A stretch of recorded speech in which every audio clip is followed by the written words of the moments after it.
The name of our town is Grover's Corners, New Hampshire. It's just across the line from Massachusetts. Latitude is 42 degrees, 40 minutes. Longitude is 70 degrees, 37 minutes. Running right through the middle of the town is Main Street. Cutting across Main Street on the left is the railroad tracks. Beyond the railroad tracks is Polish Town. You know, foreign folks who come here to work in the mills, a couple of Canuck families, and the Catholic Church.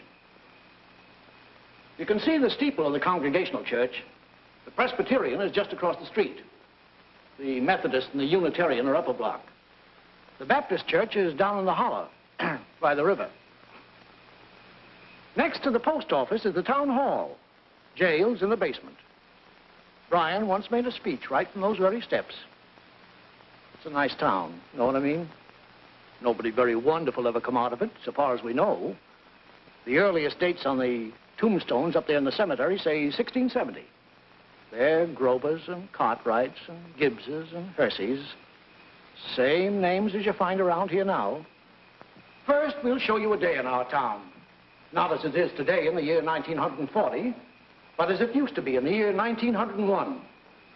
All right, operator, let's start. Yes, sir, that's the way our town looked back in the year 1901. Along Main Street, there's a row of stores with hitching posts and horse blocks in front of them. The first automobile is going to come along in about 5 years. The date is June 7th, 1901. It's just before dawn. Yeah, just about. The sky is already beginning to show some streaks of light in it over there in the east, back of our mountain. The morning star gets wonderful bright the moment before it has to go. The only lights on in the town are in a cottage over in Polish Town where a mother's just giving birth to twins, and down in the depot where Shorty Hawkins is just getting ready to flag the 5:45 for Boston. There she is now. Of course, naturally, out in the country all around, there have been lights on for some time, what with milking and so on. But town folks sleep late. Here comes Joe Crowell delivering the morning papers. So, another day has begun. Here comes Doc Gibbs from that baby case I was telling you about. And this is Doc Gibbs' house. His neighbor is Editor Webb. There's Mrs. Gibbs coming downstairs to get breakfast. Later on, about 1910, she's going out to visit her daughter Rebecca in Canton, Ohio. Mrs. Gibbs is going to die there. Pneumonia. But she's going to be brought back here, and she's going to be buried in the cemetery right here in our town with a whole mess of Gibbses and Percys. In our town, we like to know the facts about everybody. And there's Mrs. Webb coming downstairs to get her breakfast, too. Mrs. Webb was a Grover before she married Editor Webb. Yeah. Children, time to get up. George, Rebecca, Emily, time to get up. Wally, 7 o'clock. Whoa, Missy.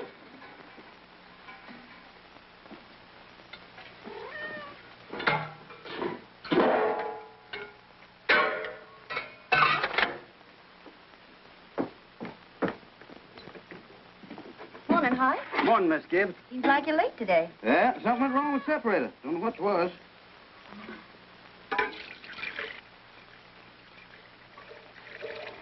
There you be. Thanks, Hi.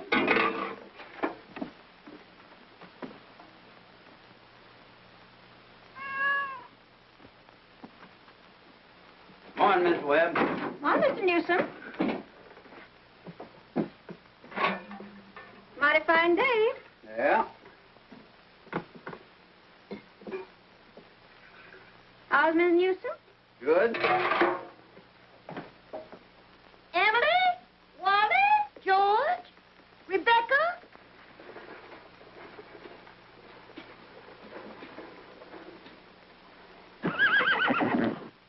Come on, get up. Bessie, come on. What's the matter with you? Oh, they've quit taking milk. Now, come on. Morning, Howie. Come on. Morning, Doc. Bessie acting up? Oh, she's all mixed up about the rot ever since the Lockhart stopped taking a quart of milk a day. She wants to leave him a quart just the same. Keeps scolding me the whole trip. Somebody sick? Twins over at Mrs. Goloslavsky's. Oh, twins, huh? This town keeps getting bigger every year. Come on. Now, come on, Bessie. Morning, Doc. Morning, Joe. Want your paper now? Yeah, I'll take it. Anybody been sick, Doc? No, twins over in Polish Town. Joe, I see your teacher, Miss Foster's going to get married. Yes, sir, to a fella over in Concord. It's clear. How do you boys feel about that? Well, of course, it ain't none of my business, but I think if a person starts out to be a teacher, she ought to stay one. How's the need, Joe? Fine, Doc. Never think about it at all. Only like you said, it always tells me when it's going to rain. What's the telling you today? Gonna rain? No, sir. Sure? Yes, sir. He never makes a mistake? No, sir. Doc? Joe? I want to tell you something about that boy, Joe Crowell. Joe was awful smart, so he got a scholarship to Boston Tech. Yes, and gonna be a great engineer, Joe was. But the war broke out, and he died in France. All that education for nothing. Everything all right, Frank? Yes. I declare he's his kittens. Children, hurry up. George, Rebecca. Bacon will be ready in a moment. Sit down and drink your coffee. You can catch a couple hours sleep this morning, can't you? Miss Whitworth's coming at 11. Guess I know what's about to. Stomach ain't what it ought to be. All told, you won't get more than 3 hours sleep. Frank Gibbs, I don't know what's going to become of you. You should go away someplace and take a rest. I think it'll do you good.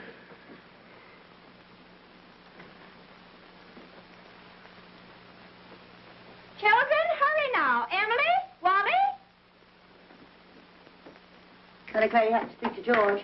Seems like something's come over him lately. He's no help to me at all. Can't even get him to cut me some wood. Is he sassy to you? Just whines.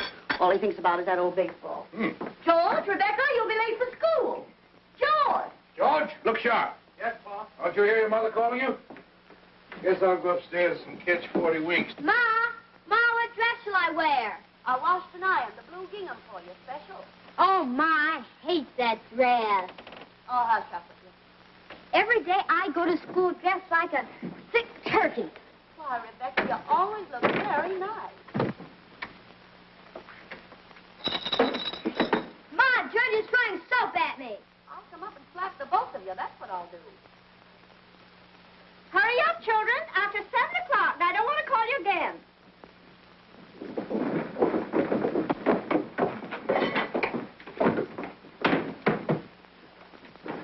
Huh?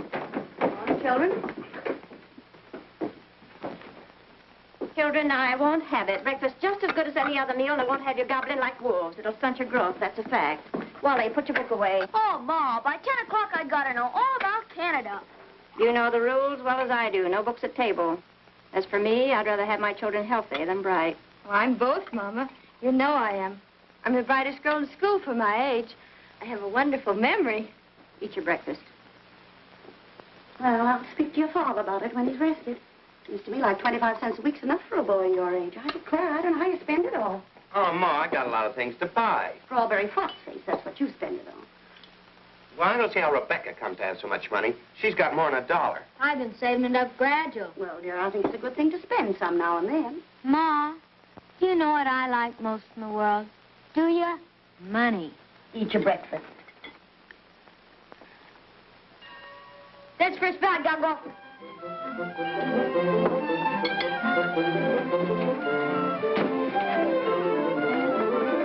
Wally.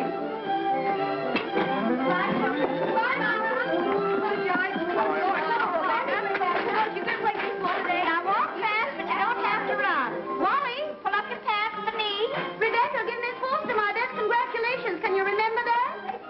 Rebecca, pick up your feet.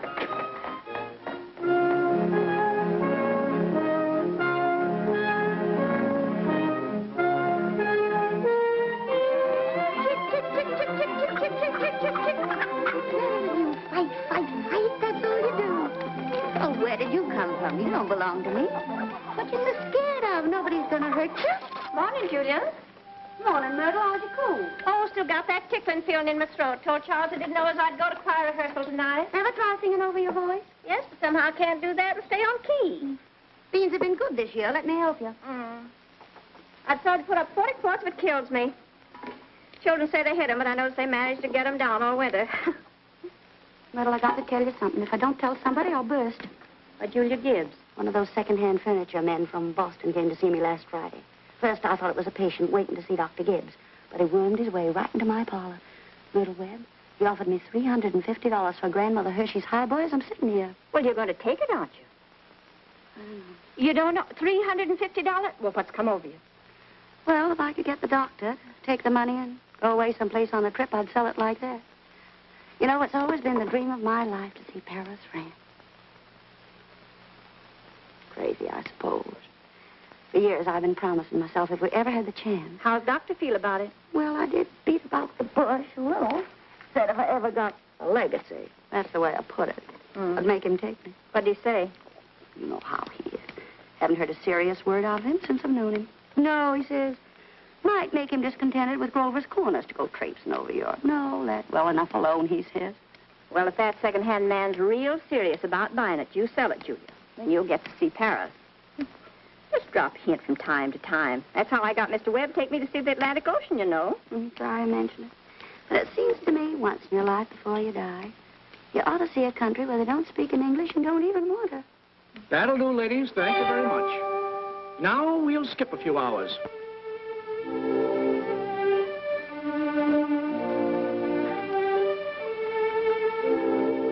Now, before we get on, I think we ought to have a little more information about the town. A kind of a scientific account, you might say. So I've invited Professor Willard of our state university to come here and kind of sketch in a few details of our past history.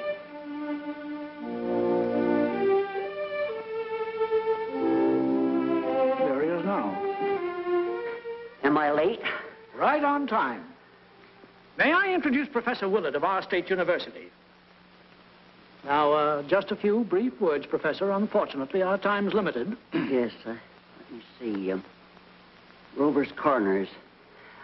Grover's Corners lies on the old Pliocene granite of the Appalachian Range. I might say that's some of the oldest land in the world. We're very proud of that around here. Some highly interesting fossils have been found. I might say unique fossils. 2 miles north of town in Silas Peckham's cow pasture. These may be seen in the museum of the university at any time. Well, that is, at any reasonable time.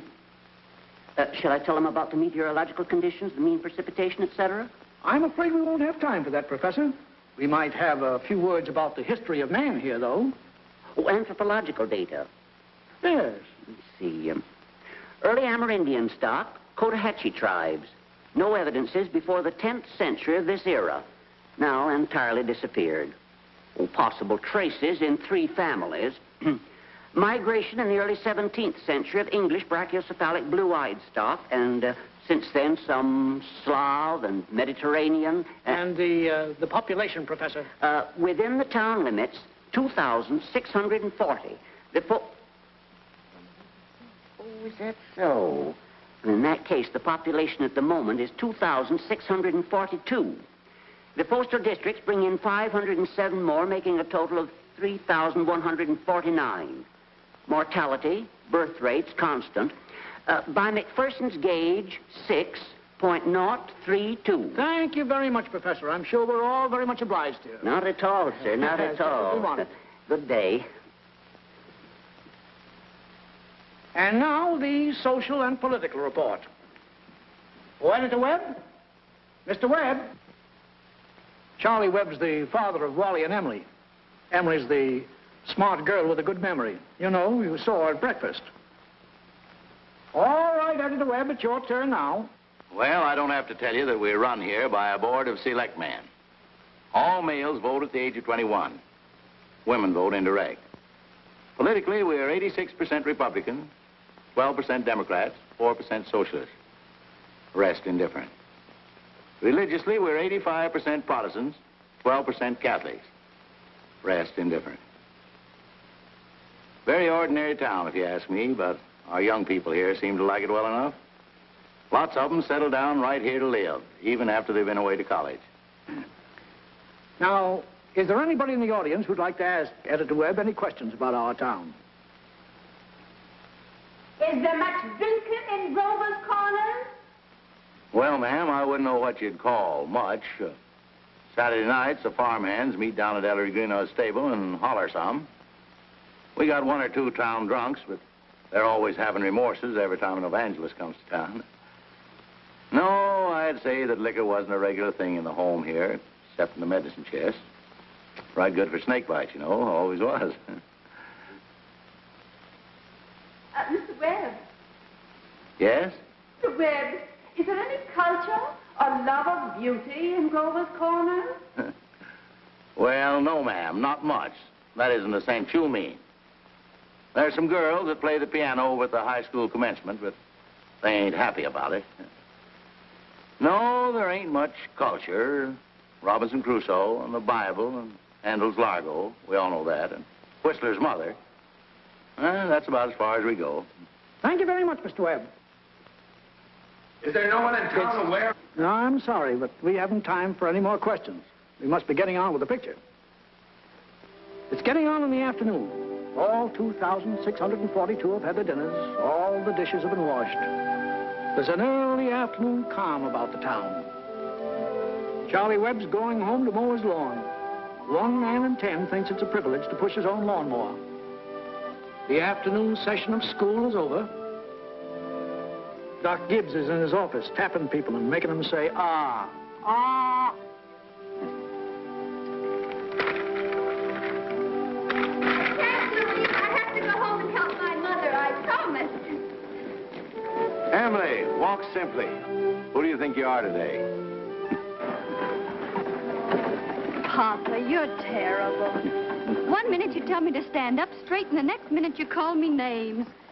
I just don't listen to you. Golly, I never got a kiss from such a great lady before. Hello, Emily.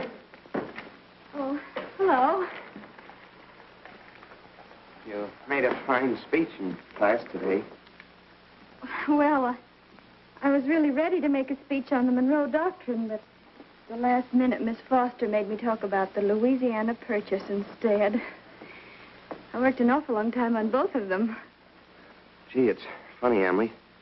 From my window up there, I can see your head nights when you're doing your homework over in your room. Why, can you? You certainly do stick to it, Emily. I don't see how you can sit still that long. I guess you must like school. Well, I feel it's just something you have to go through. What do you think, Emily? We might work out a kind of telegraph from your window to mine, and you could give me a hit every once in a while on one of those algebra problems. Well... Oh, I don't mean the answers, Emily. Of course not. I mean, just some little hint.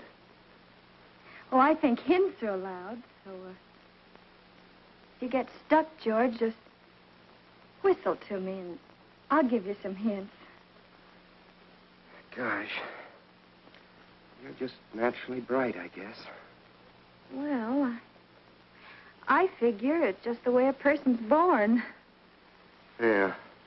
But you see, well, I want to be a farmer, and my Uncle Luke says is whenever I'm ready, I can come over and work on his farm, and if I'm any good at all, I can just gradually have it. You mean the house and everything? Oh, yeah.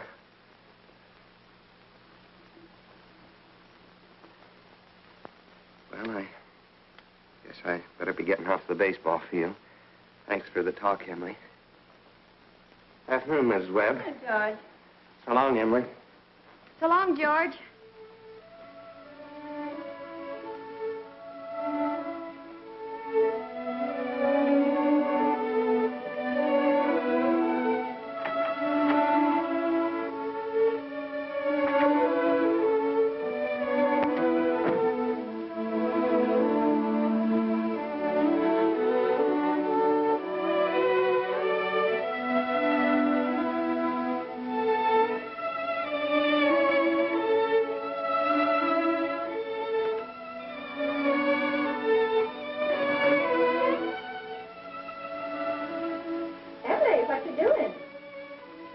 Nothing, Mama. If you're doing nothing, you can come in here and help me with this yarn.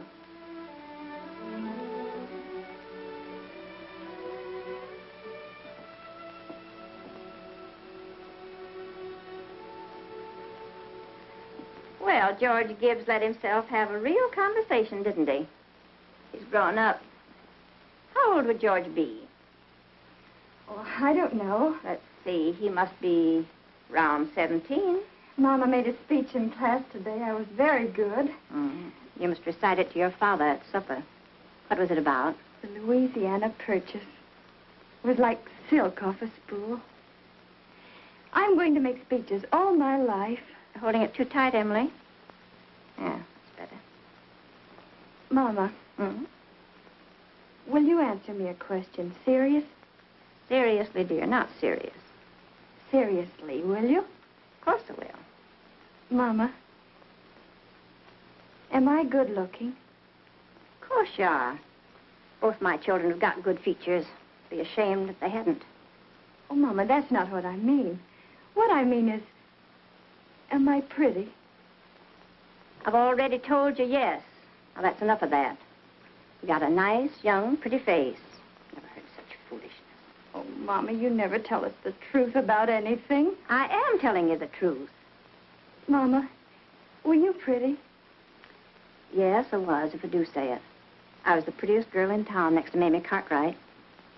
Oh, but, Mama, you've got to say something about me. Am I pretty enough to get anybody? Well, to get people interested in me. Emily, you make me tired. Now stop it. You're pretty enough for all normal purposes.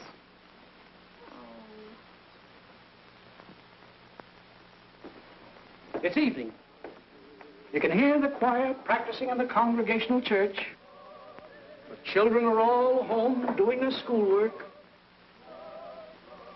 The day is running down like a tired clock.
Better.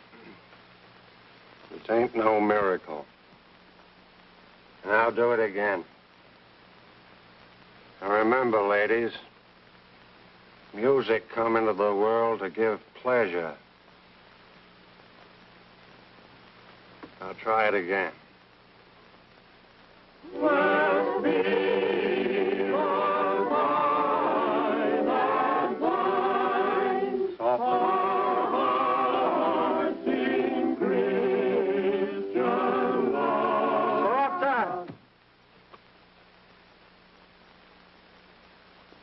Listen, everybody.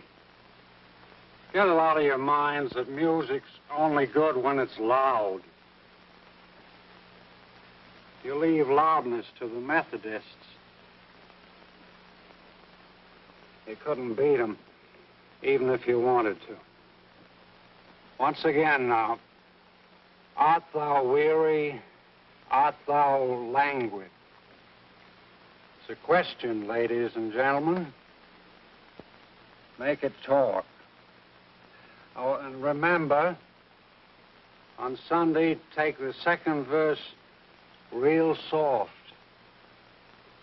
Sort of die out at the end. Ready?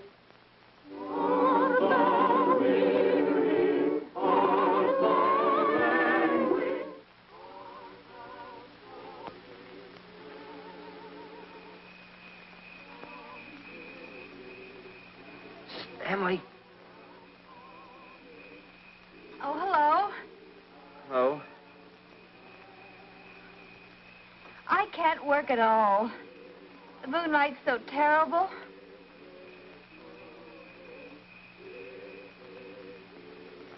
Emily, did you get the third problem? Which? The third.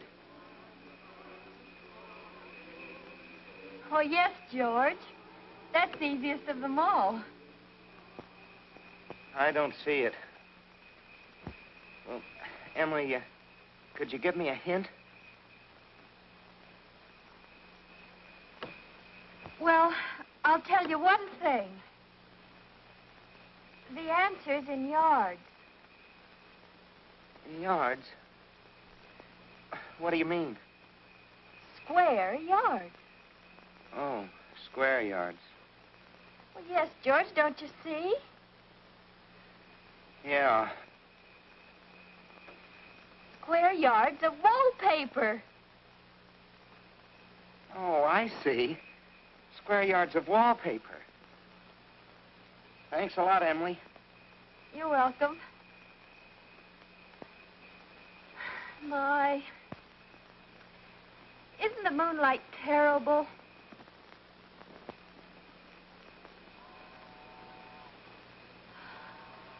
I think if you hold your breath, you can hear the train all the way to Kentucky.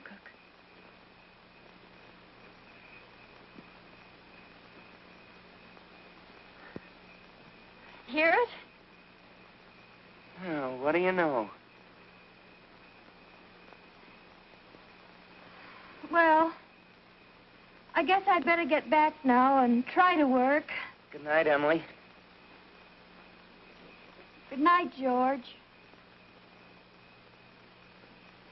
Oh, George, can you come down a minute? Yes, Paul.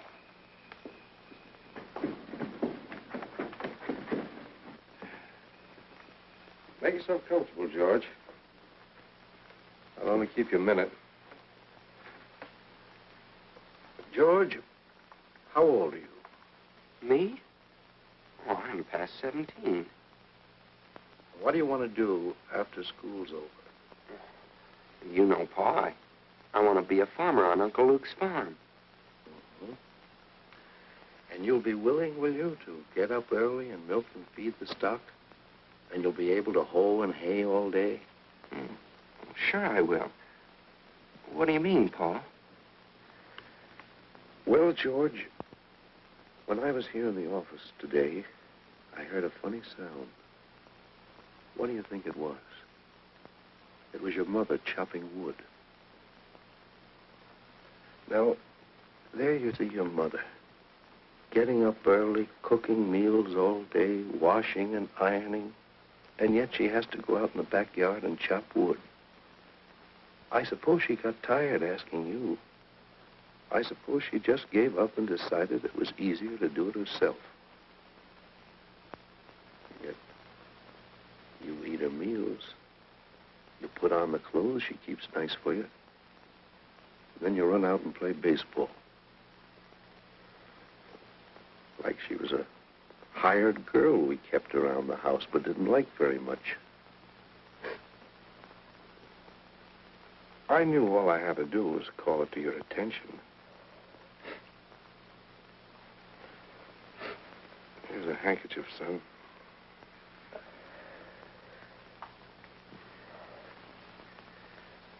I wonder what's happened to your mother. Choir practice never was as late as this before. It's only 8:30, Pa. I don't know what she wants in that choir anyway. She hasn't got any more voice than an old crow. Traipsing around the street this hour of the night.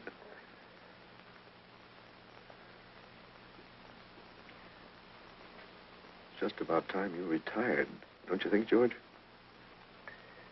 Yes, Pa.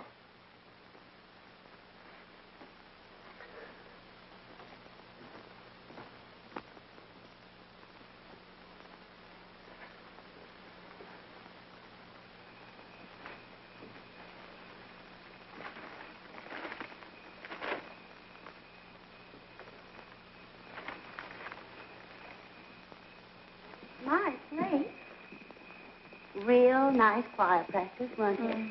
Little Webb, look at that moon. Potato weather, sure. Well, naturally, I didn't want to say a word about it in front of those others. But now we're alone. Really, it's the worst scandal that ever was in this town. What? Why, Simon Stimpson. No, Luella. But, Julia, to have the organist of a church drink, and drunk year after year. Luella. Julia, you know he was drunk tonight. Now, Luella, we all know about Mr. Stimpson, and we all know about the troubles he's been through. And Dr. Ferguson knows, too.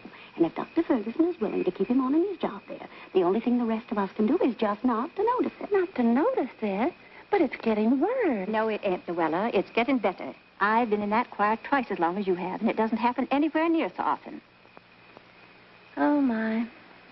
I hate to go to bed on a night like this. Well, good night, Luella. Good night. Good night, Julia. Night, Myrtle. You can get home all right, Luella? Oh, it's bright as day. I can see Mr. Soames scowling at the window now. You think we've been to a dance the way the menfolk carry on. Good night, Julia. Good night, Luella. See you on Sunday. See you then.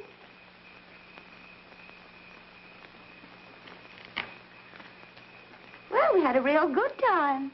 You're late enough. Frank ain't any later than usual.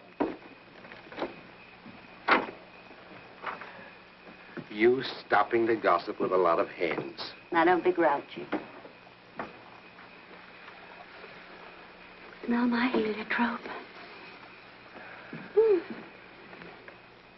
What'd you do all the time I was away? Oh, I read as usual.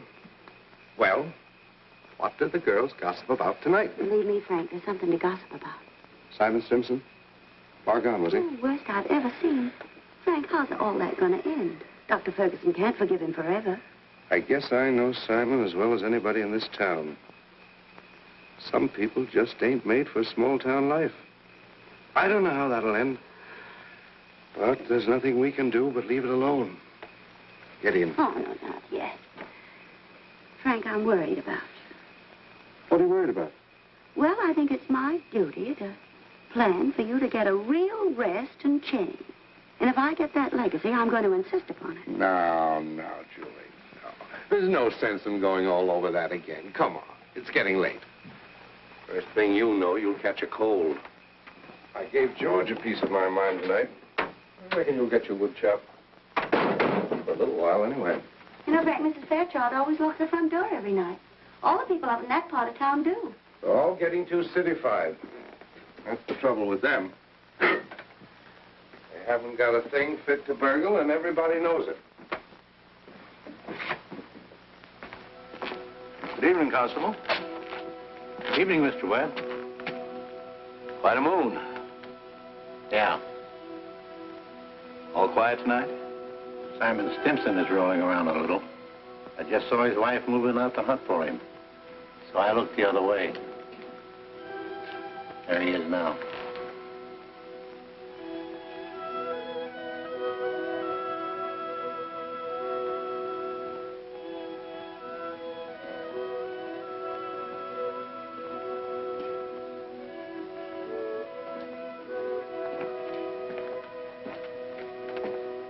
Good evening, Simon.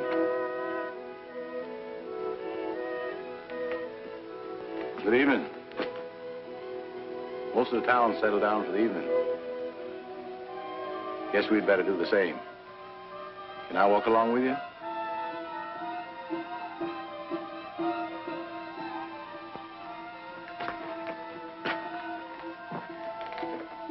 Good night.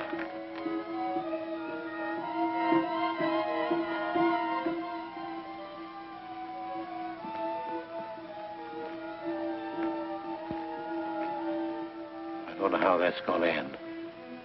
Oh, Bill, if you see my boy smoking cigarettes, give a word to him, will you? He thinks a lot of you, Bill. I don't think he smokes those cigarettes, Mr. Webb. Leastways, not more than 2 or 3 a year. Well, I hope not. Good night, Bill. Good night, Mr. Webb.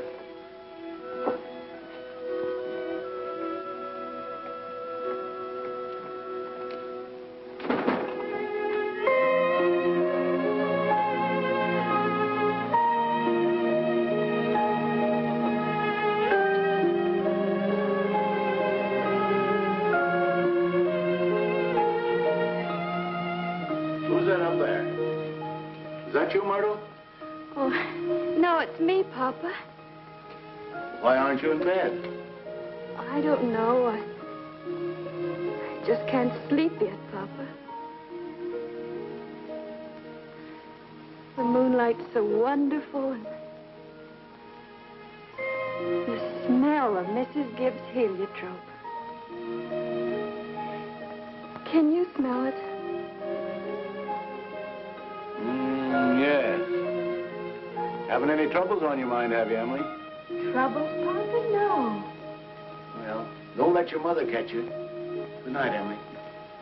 Night, Papa.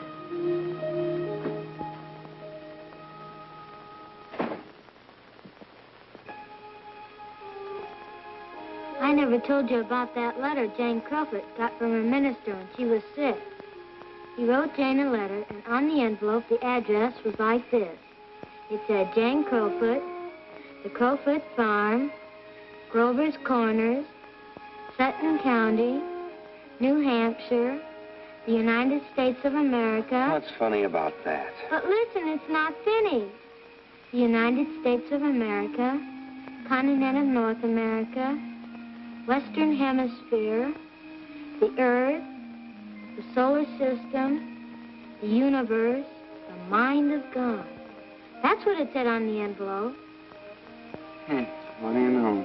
Yep, and the postman brought it just the same. What do you know?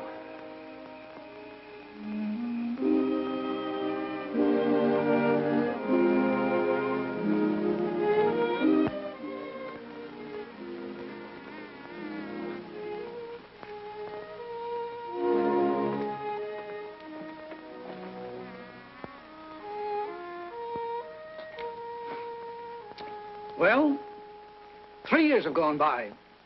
The sun's come up over 1,000 times. Summers and winters have cracked the mountains a little bit more, and the rain's brought down some of the dirt. Some babies who weren't even born before have begun talking regular sentences already. And some folks who thought they were right young and spry have discovered they can't bound up a flight of stairs the way they used to without their hearts fluttering a little. All that can happen in 1,000 days. Nature's been pushing and contriving in other ways, too. A number of young people fell in love and got married. Most everybody in the world gets married. In this town, there aren't hardly any exceptions.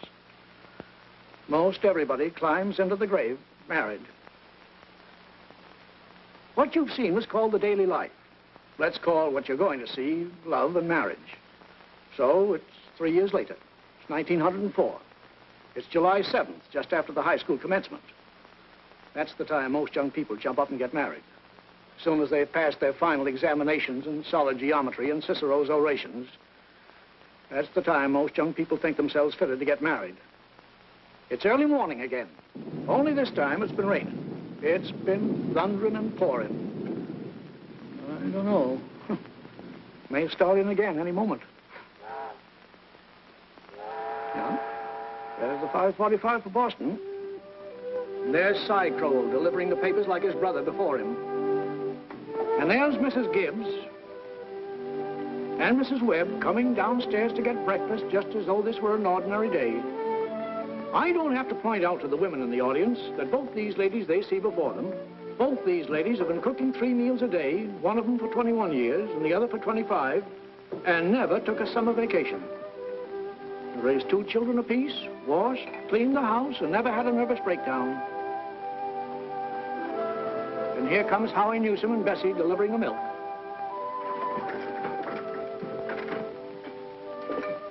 Morning, Howie. Morning, Si. Anything in the paper I ought to know? Nothing much. Except for losing about the best baseball pitcher Grover's Corners ever had. George Gibbs, huh? I don't see how I'd give up a thing like that just to get married. Would you have, Howie? Can't say. Never had no talent that way. But in '95, we had a player, Si, that even George Gibbs couldn't have touched. Name of Hank Todd. But he went down to Maine and become a parson. Wonderful ball player. Si. Howie?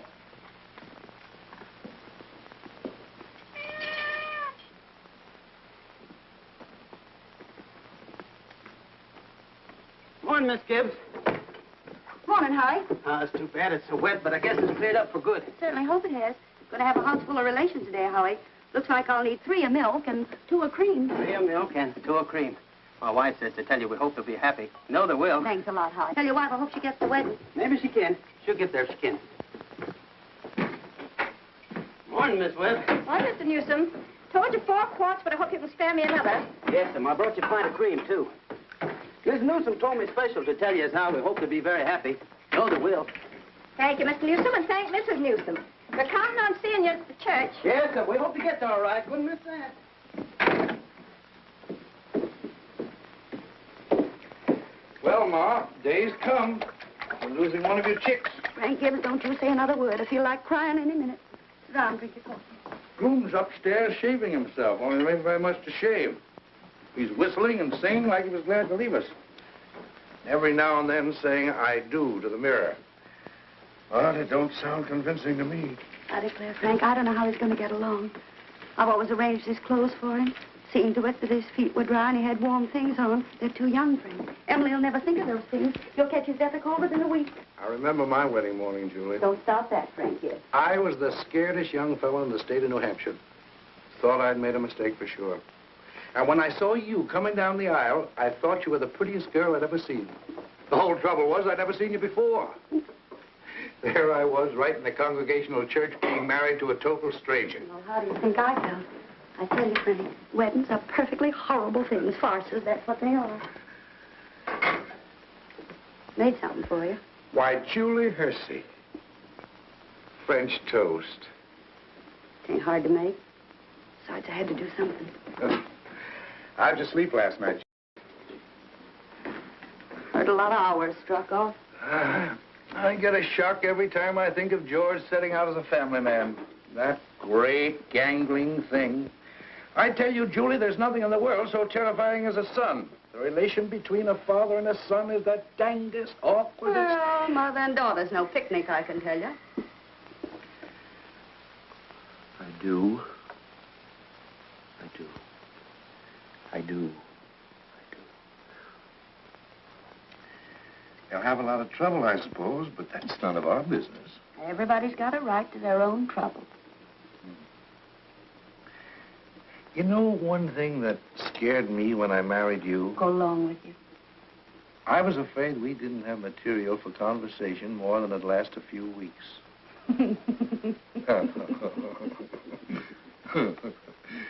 I was afraid we'd run out and have to eat our meals in silence. It's fact. Well, you and I have been conversing for 20 years without any noticeable barren spells. Good weather, bad weather, tain't very choice, but I always find something to say. Did you hear Rebecca stirring around up there? No.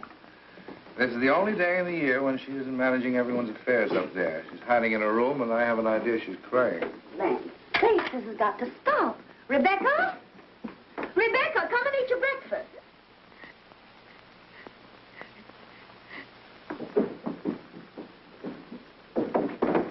Good morning, everybody. Only 4 more hours to live. George Gibbs, where you going? I'm just stepping across the grass to see my girl. Now, George, put your rubbers on. It's been raining torrents. You don't step out of this house unless you're prepared for it. Oh, Ma, it's just a step. You'll catch your death of cold and call for room service. Oh. George, do as your mother tells you.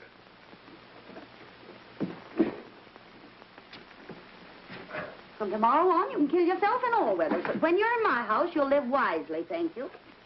Maybe Mrs. Webb ain't used to call us at 7 o'clock in the morning. Here, have a cup of coffee first. Be back in a minute.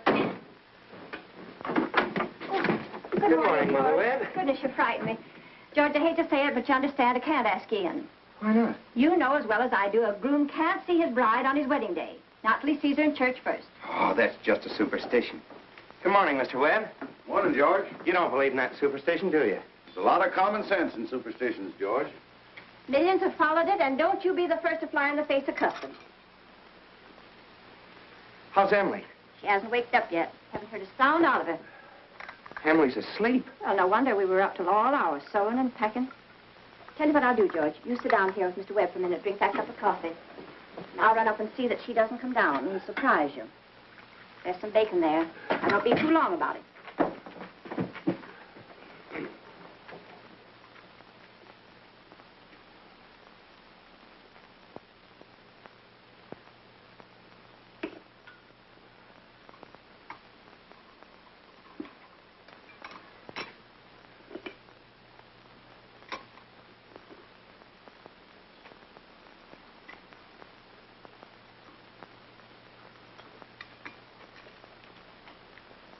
Well, George, how are you? Oh, I'm fine. Mr. Webb, what common sense could there be in a superstition like that? Well, George, on the wedding morning, a girl's head is full of, oh, you know, clothes and one thing and another. Don't you think that's probably it? Well, yes. Guess I never thought of that before. The girl's apt to be a mite nervous on her wedding day. Gee, I wish a person could get married without all that marching up and down. Every man that's ever lived has felt that way, George. And it hasn't been any use. It's the women folks who've built up weddings, my boy. Man looks mighty small at a wedding, George. All those good women standing shoulder to shoulder, making sure that the knot's tied in a mighty public way. Well, you believe in it, don't you, Mr. Webb? Oh, yes. Oh, yes. Now, don't misunderstand me, George. Marriage is a wonderful thing. A wonderful thing. Don't you forget that, George. No, sir.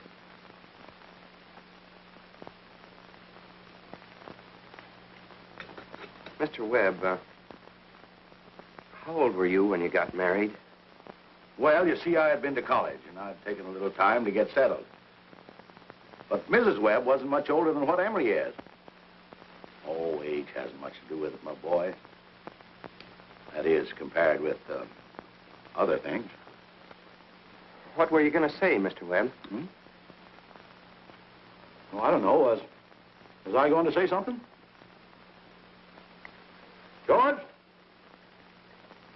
I was remembering the other night the advice my father gave to me when I got married. Yes, he said, Charles, he said, start right off by showing her who's boss. Best thing to do is to give an order about something, even if it don't make sense. Just so she'll learn to obey, he said. Then he said, if anything about her irritates you, conversation or anything, get right up and leave the house. That'll make it clear to her. And oh, yes, he said, never tell your wife how much money you have. Never. Well, I couldn't exactly do that. So I took the opposite of his advice, and I've been happy ever since. So let that be a lesson to you, my boy. Never ask advice of anybody on personal matters. George, Emily's got to come down and eat her breakfast. She sends you love, but she don't want to lay eyes on you. Goodbye. Goodbye. Myrtle, I guess you didn't know about that older superstition. What do you mean, Charles? Since the caveman, no bridegroom should see his father-in-law on the day of the wedding or near it. Remember that.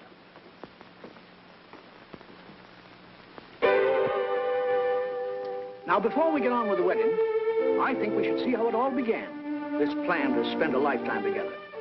I'm awfully interested in how such big things begin. You know, you're 21 or 22, and then you're 70. You've been a lawyer for 50 years, and the white-haired lady beside you has eaten 50,000 meals with you. How do such things begin? Now, George and Emily are going to show you the conversation they had when they first knew, as the saying goes, they were meant for one another. Now, it all happened last year on the way home from school. George had just been elected president of the senior class, and Emily had just been elected secretary and treasurer. Now, you all know how important that is. Emily, can I carry your books home for you? Well, thank you. It isn't far. Bob, if I'm late, start practicing. Give Herb some long high ones. All right. Awfully glad you were elected, too, Emily. Thank you. Emily, why are you mad at me? Well, I'm not mad at you.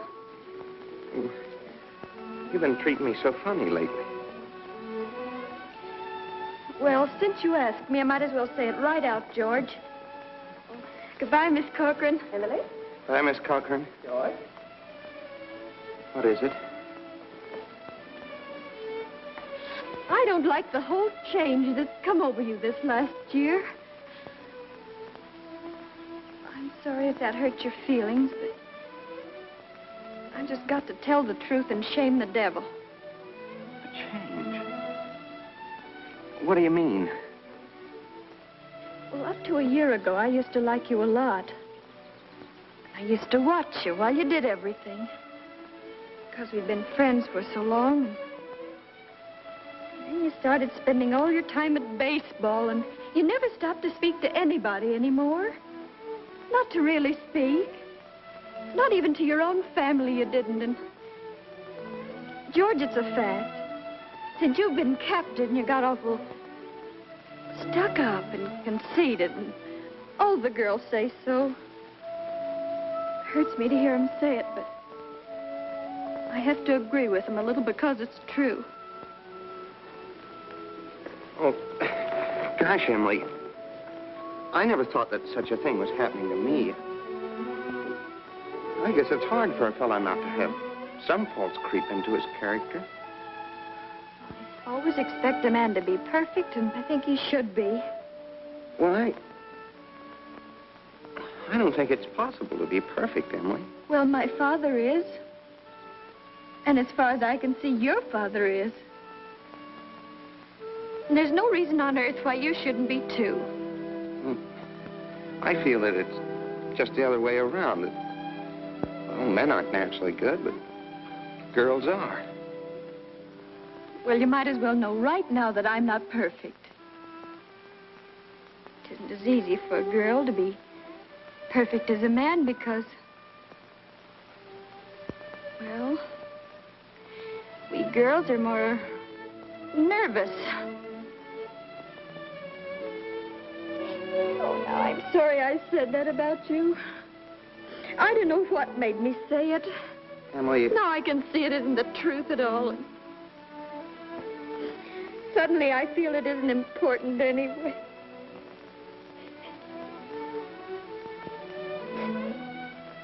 Emily, would you like a ice cream soda or something before you go home?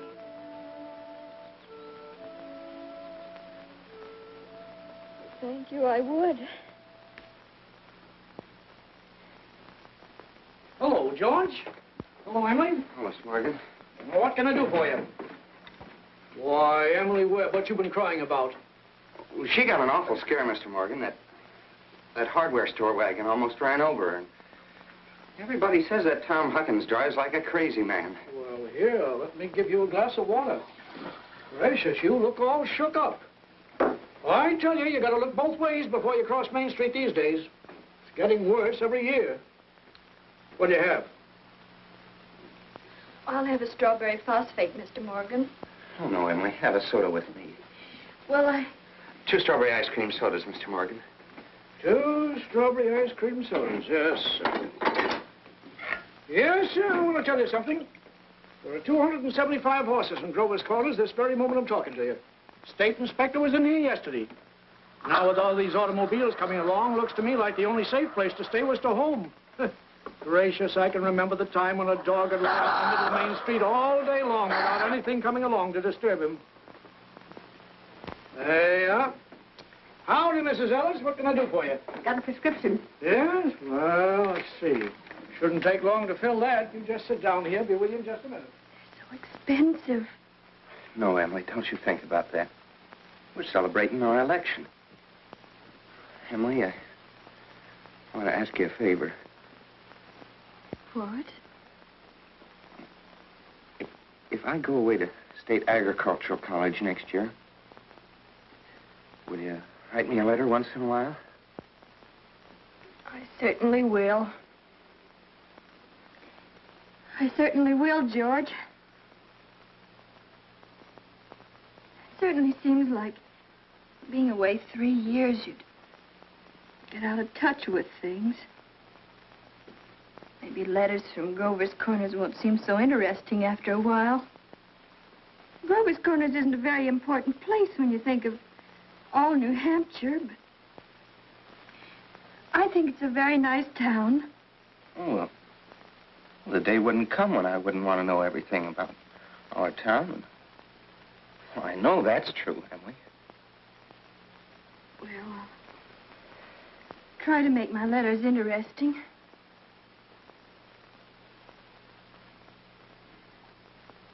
You know, Emily, whenever I meet a farmer, I ask him if he thinks it's important to go to agricultural school to be a good farmer. Why, George. Yeah, and some of them even say it's a waste of time. And well, you can get all that stuff anyway in the pamphlets the government puts out. Well, Uncle Luke's getting pretty old, and he's about ready for me to start taking over his farm. Tomorrow, if I could. Oh, but George, maybe it's important for you to go and learn all that about cattle judging and soils and those things. Of course, I don't know. Emily, I'm going to make up my mind right now. I won't go. I'll tell Pa about it tonight. But, George, you don't have to decide right now. It's a whole year away. Emily, I'm glad you spoke to me about that fault in my character. And everything you said was right, but there was one thing wrong with it. And that's when you said I wasn't noticing people. You, for instance. You say you were watching me when I did everything. I was doing the same thing about you all the time. Why? Sure, I always thought about you as one of the chief people I thought about. I always made sure where you're sitting on the bleachers, and who you were with. Well, for 3 days now, I've been trying to walk home with you, but something always got in the way. And yesterday, I was standing out by the wall waiting for you. And I walked home with Miss Cochran. Oh, George. Life's awful funny. How could I have known that? I thought... Emily, I'm going to tell you why I'm not going to agricultural school. I think that once you've found a person that you're very fond of, a person who's fond of you, too, likes you well enough to be interested in your character, I think that's just as important as college is, and even more so. That's what I think. I think it's awfully important, too. Emily? Yes, George? Emily, if I do improve and make a big change, would you be... I mean, could you be... I am now. I always have been.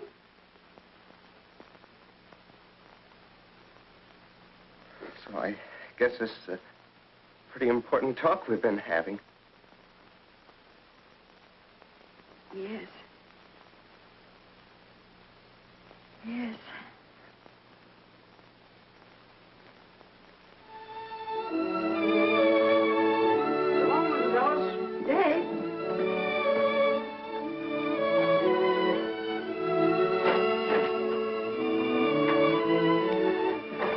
Wait a minute, I'll walk you home.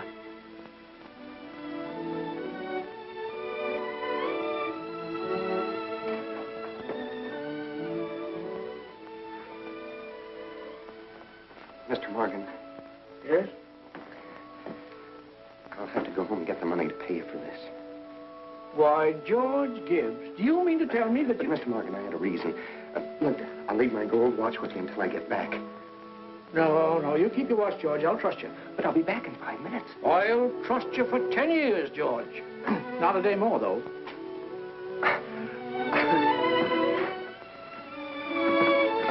Feeling all right now, Emily? Oh, yes. Thank you, Mr. Morgan. It's nothing. I'm ready.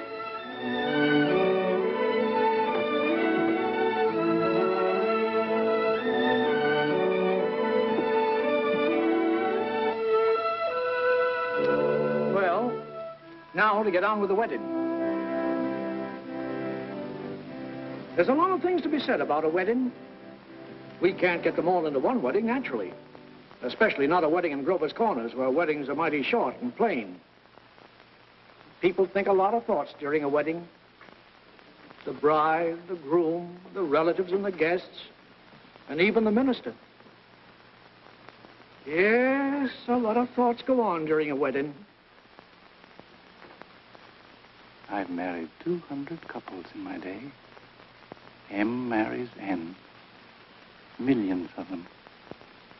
The cottage, the go-kart, the Sunday afternoon drives in the country, the first rheumatism, the grandchildren, the second rheumatism, the deathbed, the reading of the will. Once in 1,000 times, it's interesting. I don't know why on earth I should be crying. I suppose there's nothing to cry about. This morning at breakfast, it just come over me.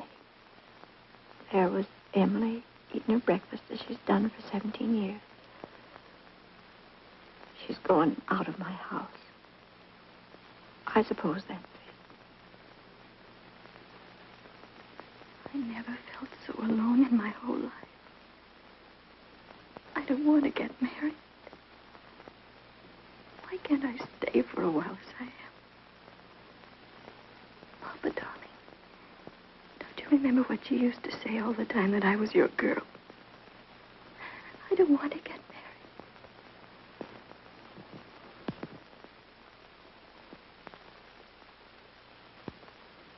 Gee, I'm gonna get married.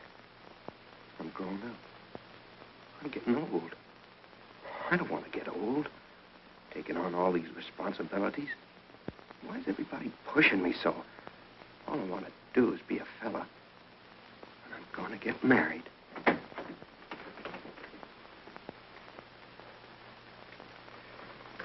Cheer up, Ma. I'm getting married. Come on, Ma. Now, Ma, you say Thursday nights. Emily and I'll be over for supper every Thursday night. You'll see. Come on, Ma. We've got to get ready for this. Got the ring? Oh, yes, sir. Come on.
Dearly beloved, we are gathered together here in the sight of God and in the face of this company to join together this man and this woman in holy matrimony. Don't know when I've seen such a lovely wedding. Be entered into an I always cry. I don't know why it is, but I always cry. And in the fear of God. I just like to see young people Into happy. this holy estate, these two persons They're such a lovely come now to couple. be joined. I've never been to such a Require in nice charge you wedding. both, in sickness I'm and in sure. health, to love and to cherish till death you do part, according to God's holy ordinance, and thereto plight her your troth? I do. Do you, Emily, take George to your wedded husband, to have and to hold from this day forward, for better, for worse, for richer, for poorer, in sickness and in health, to love and to cherish till death you do part, according to God's holy ordinance, and thereto plight him your troth? I do. What token dost thou give of thy sincerity? With this ring, With this ring, I thee wed. I thee wed. For as much as George and Emily have consented together in holy wedlock, and have witnessed the same before God and this company, and have declared the same by giving and receiving a ring, I pronounce that they are husband and wife. Amen.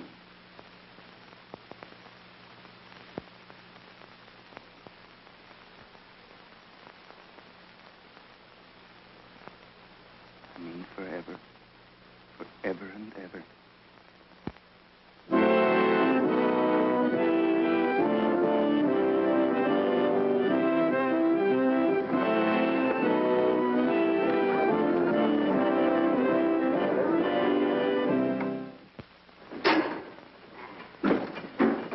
Pay you first of the month, like usual. Hey, you, Howie.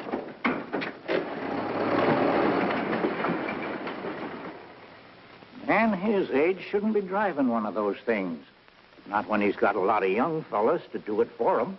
Well, Howie likes to deliver the milk himself. Says he gets the feel of the town that way. You know, in all these years, he never kept a book. Carries all the accounts in his head. I hear he's been doing so well, he's begun locking his front door at nights. Afraid of burglars. Ain't no burglars in this town yet. No, but Howie's heard about them.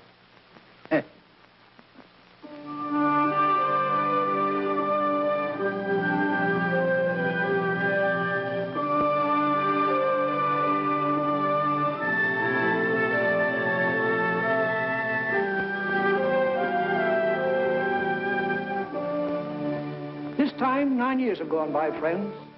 It's the summer of 1913. Gradual changes in Grover's Corners. Horses are getting rarer. Farmers are coming into town now in Fords. Still, you'd be surprised, though, on the whole. Things don't change much around here. This is an important part of Grover's Corners up here in this hilltop. Lots of sky, lots of clouds, often lots of sun, moon, and stars. Certainly a beautiful spot up here. I often wonder why people want to be buried in Woodlawn or Brooklyn when they might pass the same time up here in New Hampshire. Over here are the old stones. 1660, 1670.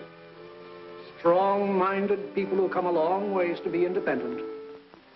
Over here are some Civil War veterans. Iron flags on their graves. New Hampshire boys. They had a notion that the Union ought to be kept together, although they'd never seen more than 50 miles of it themselves. All they knew was a name, friends. The United States of America. The United States of America. And they went and died about it.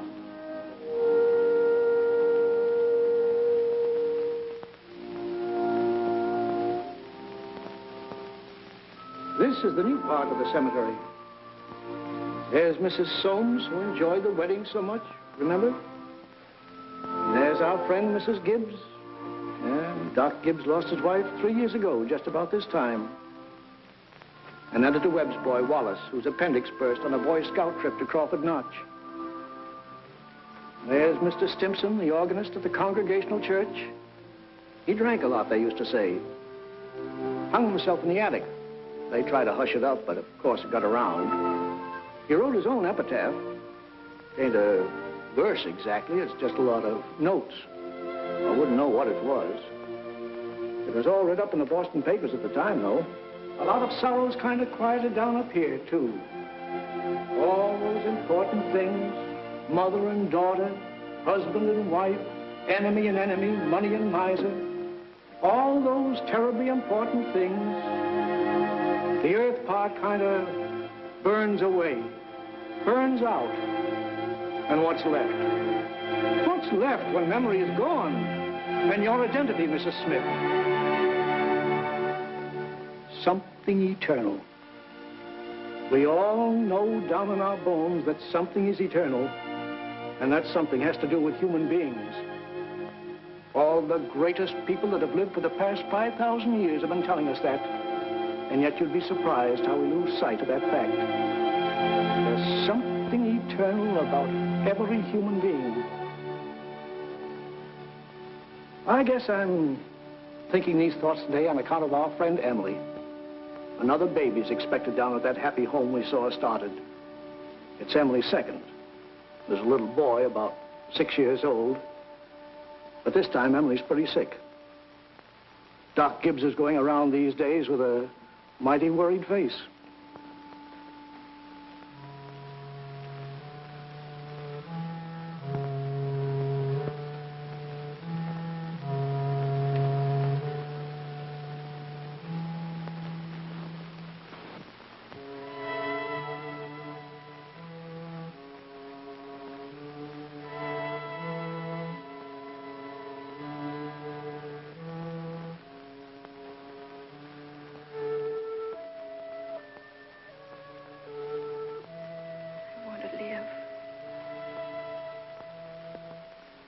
want to live.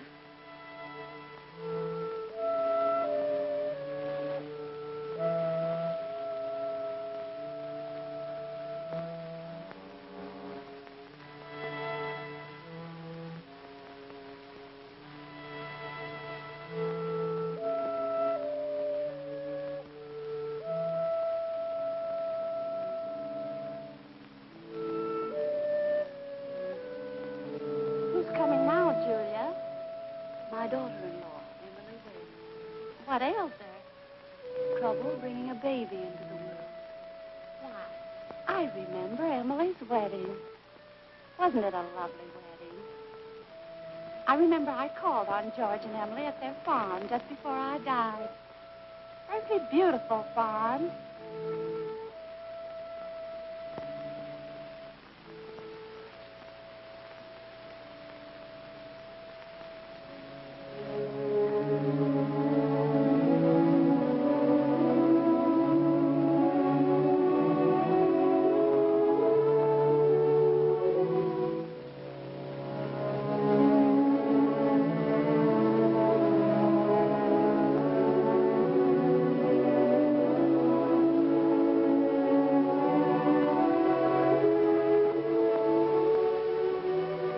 Dear friends, as we gather here in the last tribute of memory to our loved one, Hello, Mother Gibbs. let us remember the words Hello, of the Master. Emily. Hello, Emily. I am the resurrection and the life. Hello, Mrs. Soames. He that believeth Hello, sis. Hello, Wally. eternal in the heavens.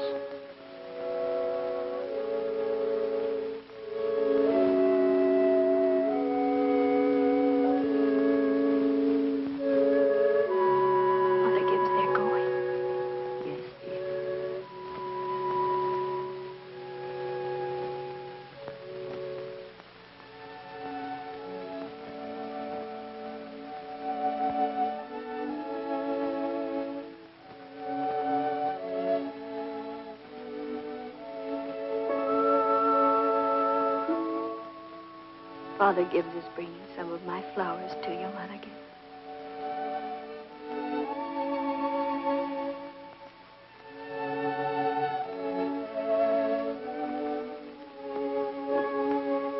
Mother Gibbs, I never realized how troubled and sad he looks. I loved him so. Father Gibbs? Father Gibbs?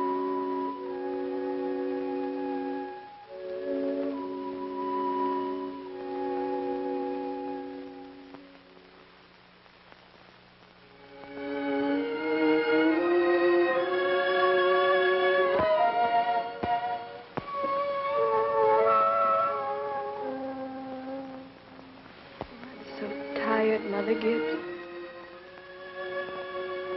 Mother Gibbs, when does this feeling go away? Seems strange here. How long does it... dear. Just wait and be patient. How do you do, Mr. Stimson? How do you do, Emily? Mother Gibbs, George and I have made that farm into just the best place you ever saw. We thought of you all the time. We wanted to show you the new barn and a great long cement drinking fountain for the stock. We bought that out of the money you left us. I did. Mother Gibbs, don't you remember? The legacy you left us. Why, it was more than $350. Yes, Emily. It won't be the same to George without me. But it's a lovely farm. My boy's spending the day at Mrs. Carter's. Oh, Mr. Carter, my little boy is spending the day at your house. He is? Yes, he loves it there. Mother Gibbs, one can go back in memory and live each of those days over again. Why, just then for a moment I was thinking about the farm. For a moment I was there. And my baby was in my arms as plain as day. Yes, but when you've been here longer, you'll realize that our life here is to forget all that. To think of what is ahead and be ready for what is ahead. But Mother Gibbs, how can I ever forget that life? It's all I know. It's all I have. One can go back and live all those days over again. I feel it. I know it. You not only live it, you watch yourself living it. I'll choose a happy day. Oh, Emily, it isn't wise. Really, it isn't. I'll choose the day I first knew I loved George.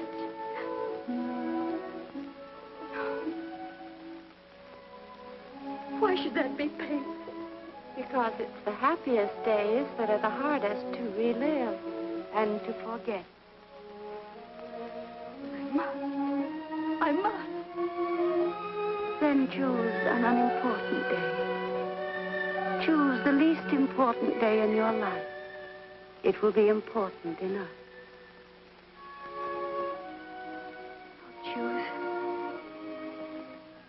I'll choose. Yes, Emily. Think hard. Remember.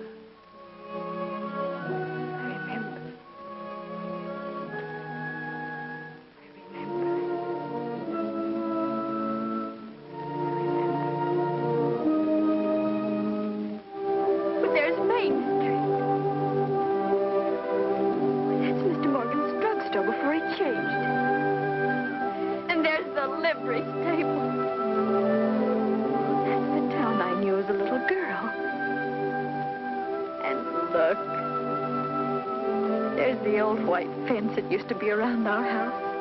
Oh, I'd forgotten that. I love it so.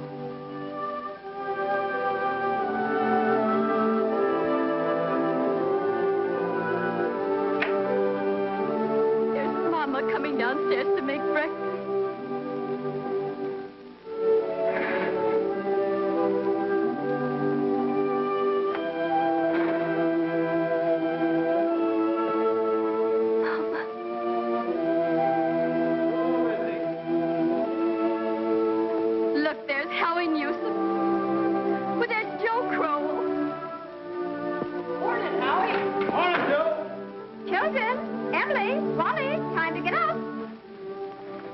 Morning, Miss Webb. Oh, Miss Newton.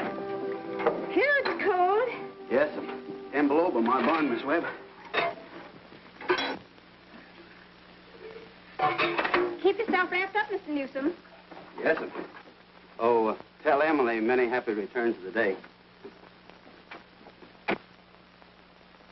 Now I know. It's my 16th birthday. Mama, I can't find my blue hair ribbon anywhere. Just open your eyes, dear, that's all. I laid it out special for you on the dresser there. If it were a snake, it'd bite you. How young Mama looks. I didn't know Mama was ever that young. Morning, Howie.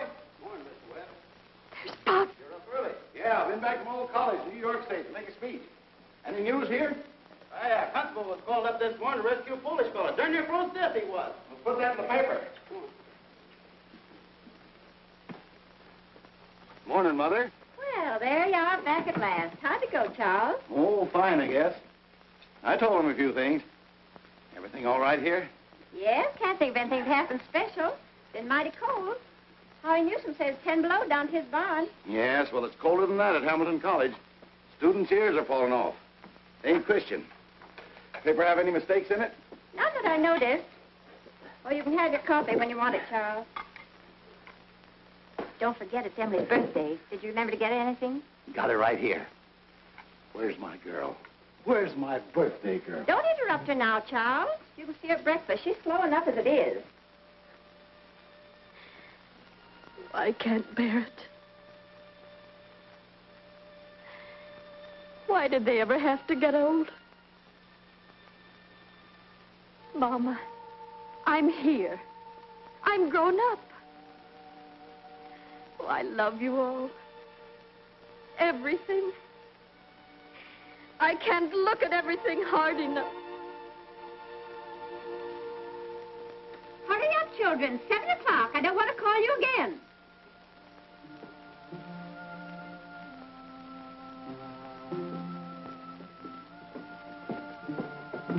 Morning, Mama. Well, now, dear. A happy birthday to my girl and many happy returns. Prize is waiting for you on the table there. Oh, Mama, you shouldn't have. Can't. Birthday or no birthday, I want you to eat your breakfast good and slow. I want you to grow up and be a good, strong girl. That and the blue package is from your Aunt Carrie. Good morning. George. Good morning, George. Brought this over for your birthday, Emily. Any happy returns of the day. Thank you. It's only a photograph album. Oh, George, I'd forgotten. Oh, it's beautiful.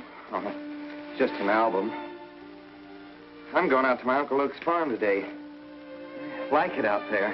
George, we grew up and were married, don't you remember?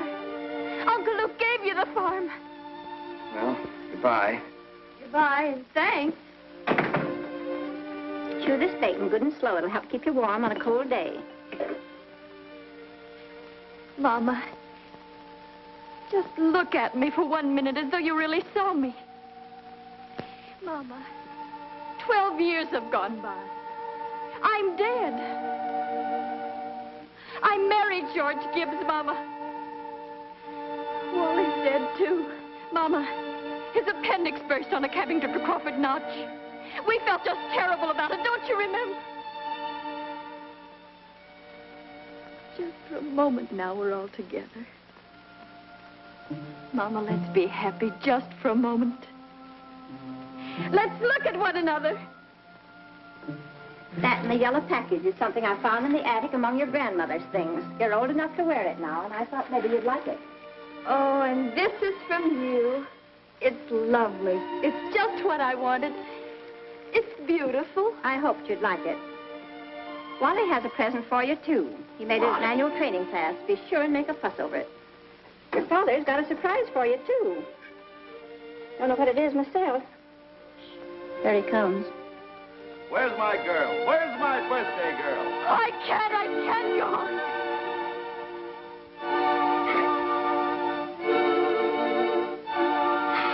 It goes so fast. We don't have time to look at one another.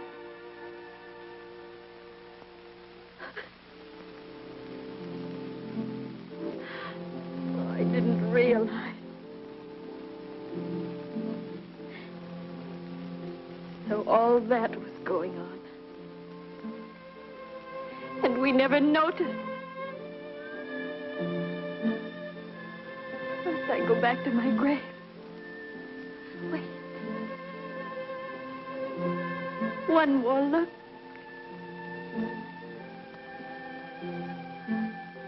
Goodbye. Goodbye, world. Goodbye, Grover's Corner. Mama, Papa. Goodbye to clocks ticking and my butternut tree and Mama's sunflowers. Food and coffee and new iron dresses and hot baths and sleeping and waking up. Oh, Earth, you're too wonderful for anybody to realize. Do any human beings ever realize life while they live it? Every minute. Oh, I want to live, I want to live, I want to live. Of course you do, Emily. Of course.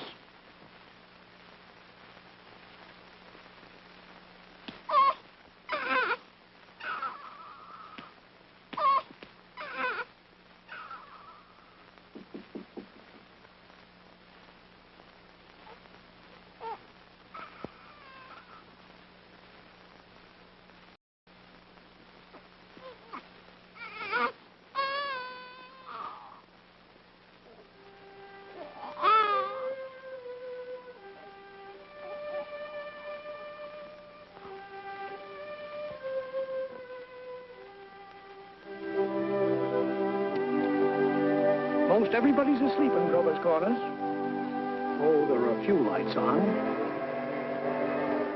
Down at the depot, Shorty Hawkins has just watched the Albany train go by. And of course, out in George and Emily's farm, they're still up. Talking over the new baby, I suppose. It's like what one of those Midwestern poets said. You gotta love life to have life, and you gotta have life to love life.